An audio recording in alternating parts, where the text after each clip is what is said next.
Welcome. In this video, I'll show you how to update leave balances here in Zoho People. All right, so first up, go ahead and log to your admin account. Now go to operations right here at the bottom left. Just click on it. And once done, go ahead and find leave tracker. Click on leave tracker. Now, once you're in here, just go ahead and find the tab right here at the top and just click on customize balance.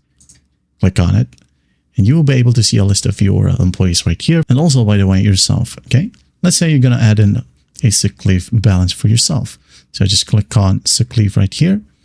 Then sick leave new balance may be 1,000. All right. Optional holiday, or for this specific leave template, maybe 1,000 as well. And for on duty or work from home, maybe 1,000 as well. All right. And then once done, just click on save. Now you can do the same for the rest of your employees right here. That's basically it. All right. Or you can go ahead and click on customize and check one by one, like so. Existing balance, new balance, maybe 100, 100, 100, 100. Save. Do the same right here. Customize. Select the other employee, like so. Hit on save. And there you have it. That is how you update leave balance here in Zoho People. Well, I hope this video helps, and I'll see you in the next one.